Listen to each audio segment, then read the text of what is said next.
Hi, I'm Gabby, and this is my testimony. So, I've always grown up in a Christian home, and my dad is also in the Navy, so we've moved about every 2 years, and I've never really gotten to make long term friendships with the people that I started like elementary school with or middle school with. Like, I still keep in touch with them, but I never had that friend from birth like some people do. And I gave my life to Jesus when I was 4, and I was baptized when I was 6.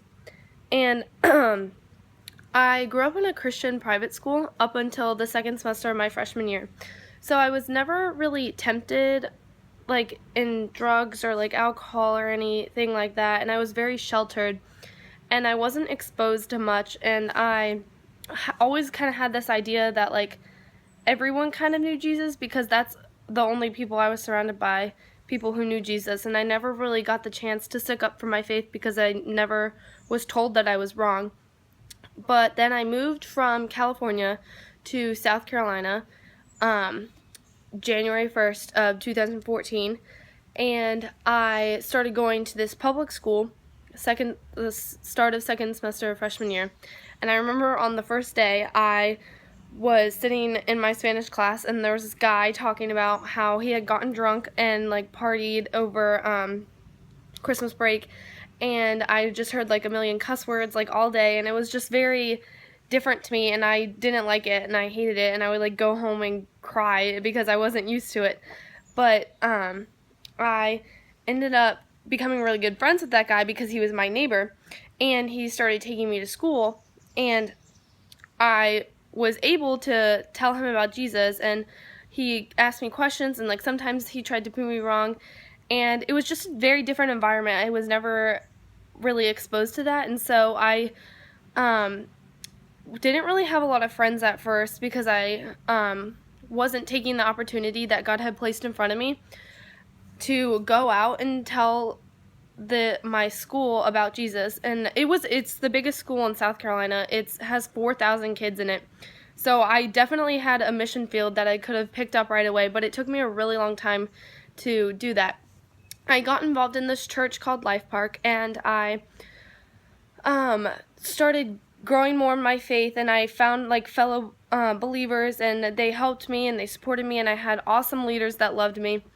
And then I started becoming friends with more and more people that didn't know Jesus, and also friends with more people that did know Jesus, so that I was not only growing in my faith, but I was also sharing my faith with others. And then start of sophomore year, I had this class with my now best friend. Her name is Kayla, and she started coming to church with me, and she came with me to this fall weekend trip called Awanata that our church did every November, and she ended up giving her life to Jesus that weekend.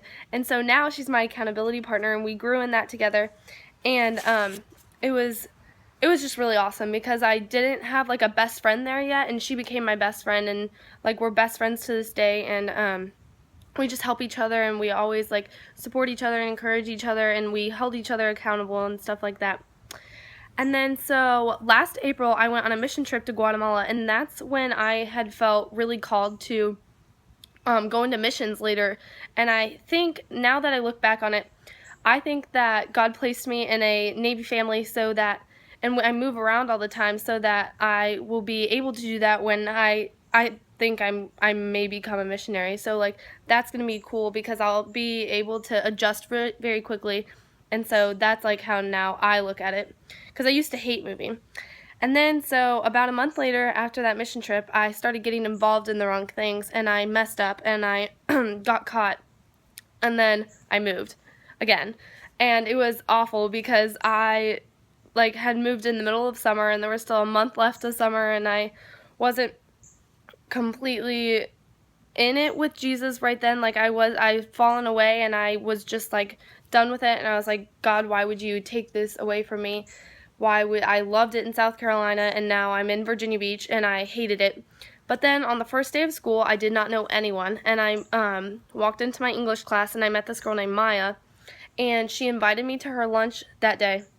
And then I became friends with her friends, and we just became really close, and now we're still close friends today. And so I finally had found friends, and then my parents' realtor, who had helped us get our house that we live in now, he has a daughter named Isabel, who's also going on work crew, and Isabel invited me to campaigners, and then I started going to campaigners, and I started going to club and Young Life, and I got really involved in that, and then I started inviting that group of friends, and then like half of them started going, and then one of the girls in the group, her name's Jordan, she's one of my closest friends here now, she gave her life to Jesus this past March.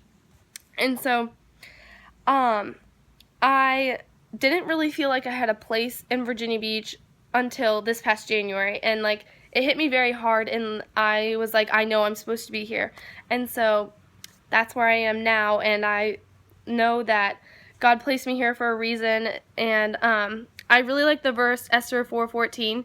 It specifically says this, for if you remain silent at this time, relief and deliverance for the Jews will arise from another place, but you and your father's family will perish, and who knows but that you have come to a royal position for such a time as this. I just love that verse because I really think of things like one decision can like shape everything. So like I think if I wasn't in a Navy family, I don't even know where I'd be right now, and I don't think if I was still living in South Carolina, I don't think my relationship with the Lord would be as strong as it is now today in Virginia Beach. So that's it. Thank you.